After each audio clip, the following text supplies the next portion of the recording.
Pane chiitiko chinoshamisa charwadza vanhu chinoonekwa kunzi aiwa vakomana vanozikamwa kuti they were captured aiwa vari pacelebration yethe African child aiwa on a braai aiwa vane vachinyimwa bhel nevakomana aiwa mumamagistrate courts vachipa mareasons ari silly nekusaatenda aiwa mabhel ruling.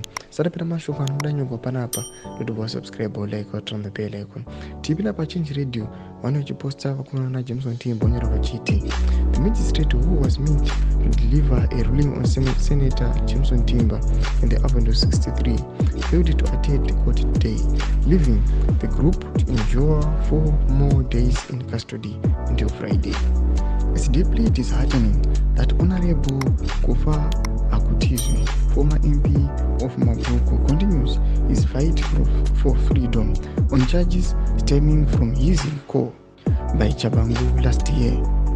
Meanwhile, Bishop Masaya tragically lost his life at the hands of Scott Sakwan's people, yet no one has been brought to justice. Toma Shoko anobuda vachiti aiwa hapana fair treatment inoitwa kumene opposition vakomana vari infiltrated in the ruling party nekuti vakomana infiltrated in the ruling party nenge vakakomita any crime nhau yavo haimbosipa kutongwa uye inonzi ngaitange masovhana ikoko kana mazokundikana kurizovhana moziva kwatiri but vakomana opposition kunyange asina mhosva anenge atokandwa behind bars.